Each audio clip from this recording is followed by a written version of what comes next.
कार्यक्रम के पुण्यार्चक हैं श्री वर्धमान श्वेतांबर स्थानक वासी जैन श्रावक संघ ट्रस्ट, उपाध्याय प्रवर प्रवीण ऋषि चातुर्मास समिति। नमन उस रुद्रदेव को जो प्रभु महावीर ने प्रदान किया है। नमन उस देव को जो गंधर्वों के चेहरे पर नर्तन करता है। नमन उस देव को जो आराधना करने वाले को विराधना के पाप से मुक्त करता है। ऐसे सुदेव की आराधना में निर्वाण कल्याण की इस अनुत्तर देशना की आराधना में जीवन के ही नहीं पूरी संसार की अनादि काल की यात्रा के सर्वोच्च शिखर पर सर्वोच्च पल पर स्थित होते हैं प्रभु ने जो वरदान बरसाए, उन वरदानों से स्वयं के तन को, स्वयं के मन को, स्वयं की चेतना को भावित करने के लिए आइए आज एक ऐसे सुदेव के आयाम पर आत्मकथाएं आपने बहुत पढ़ी है, मैंने भी बहुत पढ़ी है, लेकिन सच में देखा जाए तो आत्मकथाएं नहीं होती, वे होती हैं इस जन्म से लेकर तो जब तक लिखा गया तब तक क्या देखा क्या किया। आत्मा केवल उतनी ही नहीं जब से मैंने जन्म लिया है, आत्मा मेरे जन्म के पहले भी है, आत्मा मेरे मृत्यु इस शरीर से छोड़ने के बाद भी है, इस शरीर को स्वीकार करने के पहले भी आत्मा है, इस शरीर को छोड़ने के बाद भी आत्मा है। आत्मकथा तो वही हो सकती है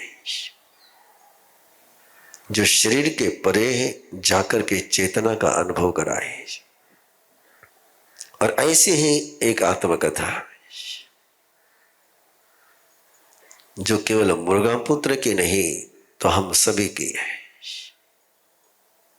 एक ऐसी आत्मकथा जिसने भविष्य का उज्जवल निर्माण किया है।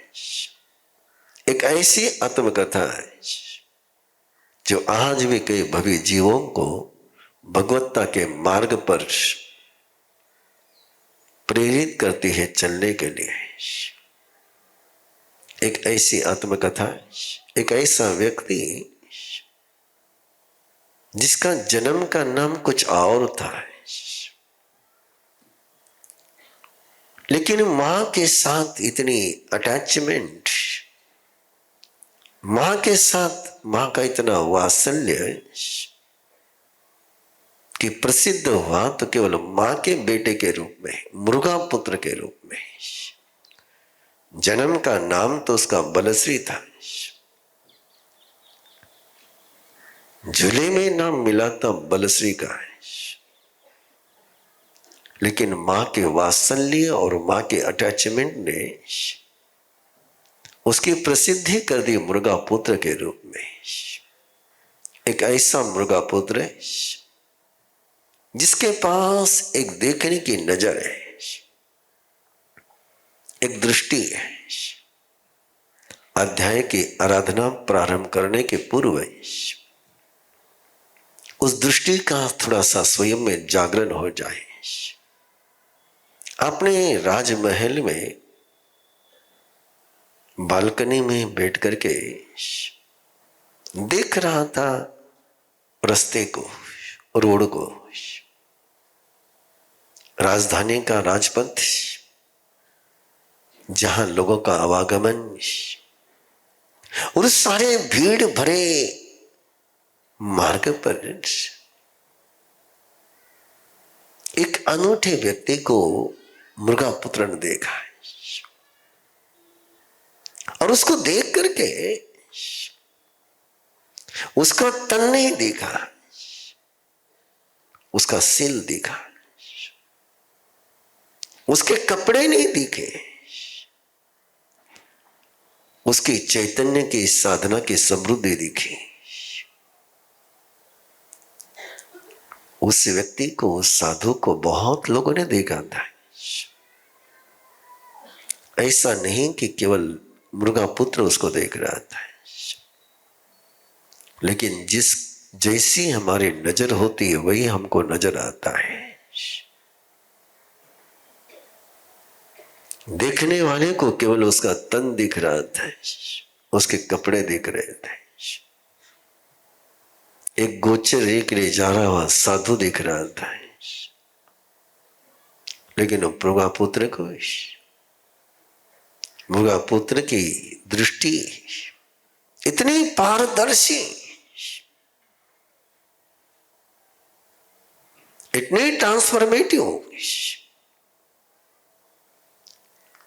कि वो देख लिया उसने कि जो और कोई नहीं देख पा रहा था। सिलढ़ी गुणढ़ी, सील का ऐश्वर्य, गुणों का ऐश्वर्य दिखा उसको, व्यक्ति नहीं देखा।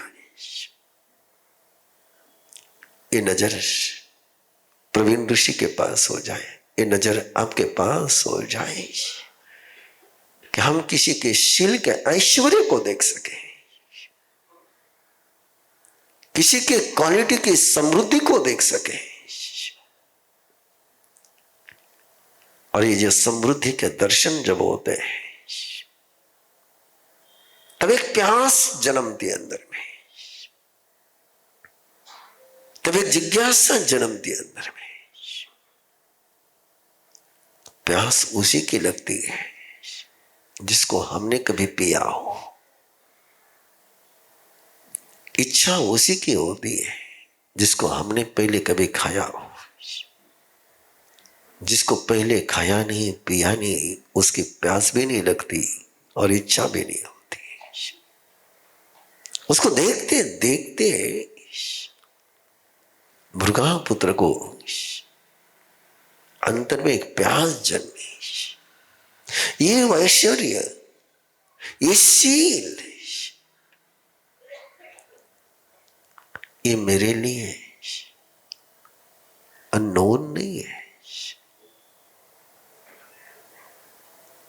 ऐसा समृद्धि, ऐसा ऐश्वर्य मेरे पास भी कभी था। आंख बंद करी, बाहर देखना बंद हो गया, स्वयं को देखने लग गया, स्वयं के पास्ट को देखने लग गया।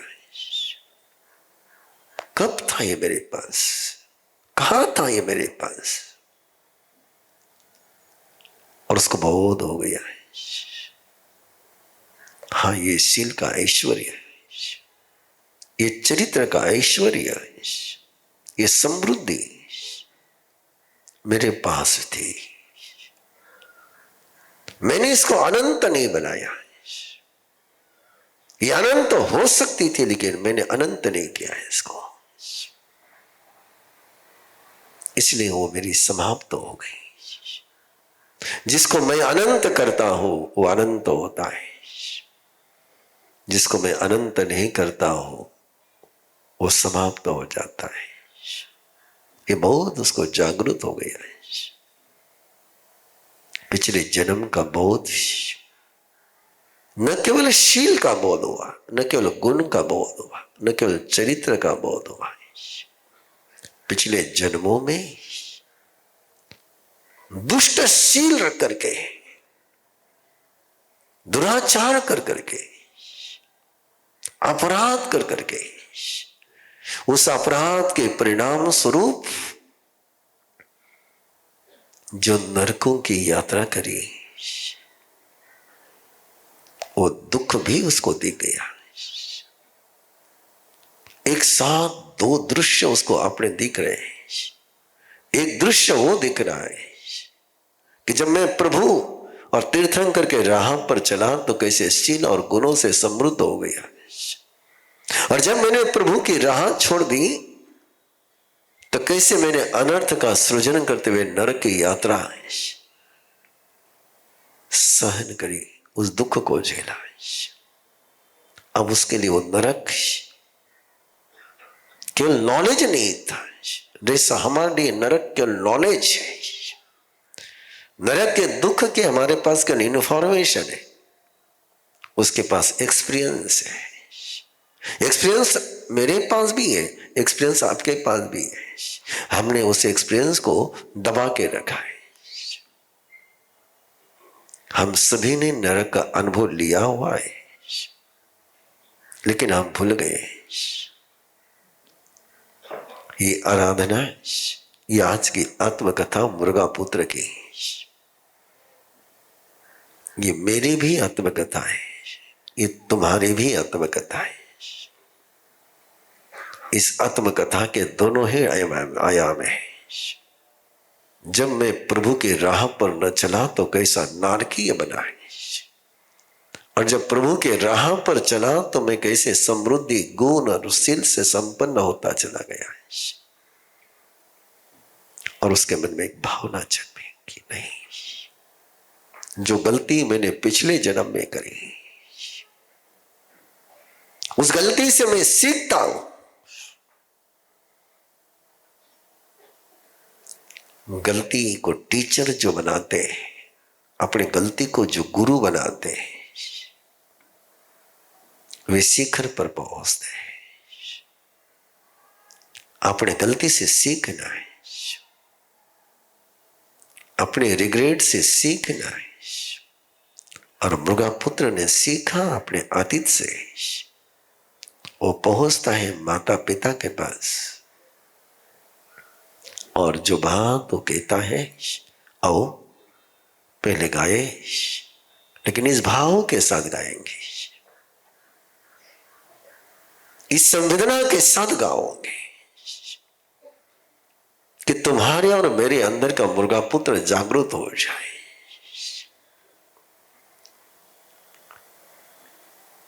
हमें हमारे पास्ट की दर्शन हो जाए। वो पल जो मेरे अंदर सुरक्षित है, वो पल, वो अनुभूति जो तुम्हारे अंदर सुरक्षित है, बस जगाना है, उसको जागरण करना है। और प्रभु की ये वाणी वो जागरण के लिए एक मंत्र के समान है। छोटा सा संकेत इस गाथा में, देखा और पलक झपकाना ही भूल गया। कैसे अंदर के दरवाजे खुलते हैं, उसका एक संकेत है कि समाधान के लिए जिस समय यात्रा शुरू होती है, किसी सवाल के जवाब के लिए, इतनी तन्मयता, इतनी तल्लीनता, इतना तद्रूप होना चाहिए स्वयं के सवाल के साथ कि पलक झपकनी बंद हो जाए। अनिमिषा ये दिट्ठी है, कहे मन समरूपम दिट्ठ पुवम मय पुरा। ऐसा रूप मैंने पहले कब देखा है। देव्य देव्या पुद्य नामम एगुणसम अध्ययनम संपूर्णम। आओ जगाए स्वयं को। ये जो रूस और यूक्रेन के बीच में चलता है, जो गाजा और इस्राएल के बीच में चलता था, जो भी चल रहा है, जैसे 2 दिन पहले मैंने आपसे कहा था, एक मिथ्या मान्यता कि पुत्र तुम्हें नरक से बचाता है। इस मिथ्या मान्यता ने कितने निरपराधी जीवों की हत्या करा दी, कितने अबॉर्शन सेंटर खुल गए उसके कारण से। वैसी और एक मिथ्या मान्यता ने इस दुनिया में दुराचार, अत्याचार, हिंसा का तांडव नृत्य मचा रखा है। एक मिथ्या मान्यता है, no pre birth no rebirth. ये मिथ्या मान्यता है कि पूर्व जन्म भी नहीं है और पुनर्जन्म भी नहीं है। एक पल के लिए नजर उठा करके दुनिया की तरफ देखिए, जितने भी तुम्हें आतंक, तांडव, नृत्य, हिंसा का कराने वाले की जो मानसिकता है, मैं किसी धर्म का विशेष का जिक्र नहीं कर रहा हूं, लेकिन इसके पीछे की जो तांडव के पीछे को मान्यता है, हिंसा के पीछे, क्रूरता के पीछे, भोग के पीछे, दुराचार के पीछे, बलात्कार के पीछे, पहली मान्यता एक ही है उसमें कि मेरा प्री बर्थ भी नहीं है और मेरा रीबर्थ भी नहीं है। बस जो कुछ है यहीं पर है, इसके बाद इसके परिणाम नहीं भुगतने।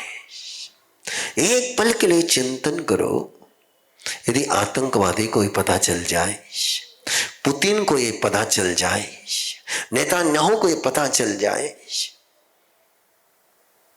कि मेरा रीबर्थ है और जो जो मैंने किया है उसके परिणाम मुझे झेलने ही होंगे, क्या ये कर पाएगा? लेकिन एक धारणा, भागती दौड़ती जिंदगी में मन जैसे थककर कहीं कोने में बैठ गया है। भावनाएं उलझ गई हैं और विचार रुकने का नाम नहीं लेते।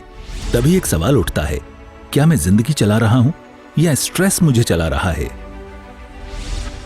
इन्हीं उलझनों को सुलझाने के लिए शुरू हो रही है 21 दिवसीय अरहम लिविंग यात्रा, जहां आप तनाव के चक्र से बाहर निकलकर अवेयरनेस की रोशनी में जीना सीखेंगे। अरहम लिविंग क्यों? क्योंकि आज हर युवा को चाहिए हल्का मन, स्पष्ट सोच और संतुलित जीवन। यही अरहम लिविंग की मजबूत नींव है। इस यात्रा में आप सीखेंगे गुरुदेव ऋषि प्रवीण के सरल, गहरे और पूरी तरह प्रैक्टिकल मार्गदर्शन में अवेयरनेस के साथ जीवन जीने के आसान अभ्यास, मन की शांति और विचारों की क्लैरिटी के पावरफुल सूत्र, इमोशनल एंड स्पिरिचुअल वेलबींग की उपयोगी तकनीकें, रोजमर्रा की जिंदगी के लिए छोटे, सरल और असरदार माइंडफुल प्रैक्टिसेस। ये सिर्फ एक कोर्स नहीं, आपके भीतर छिपी श्रेष्ठतम क्षमता को जगाने की शुरुआत है। यदि आपकी उम्र 18 से 40 वर्ष है तो ये कोर्स आपके लिए ही बना है। जुड़ने के लिए आज ही संपर्क करें 9422774382। रजिस्ट्रेशन शुल्क मात्र 1000 रुपए। अंतिम तिथि 25 दिसंबर 2025। Batch starts 5th January 2025. Time 9:15 to 10 p.m. online Zoom. Website www.arhamvidya.org. इस कार्यक्रम के पुण्यार्चक हैं श्री वर्धमान श्वेतांबर स्थानकवासी जैन श्रावक संघ ट्रस्ट, उपाध्याय प्रवर प्रवीण ऋषि चातुर्मास समिति, महावीर भवन, इंदौर।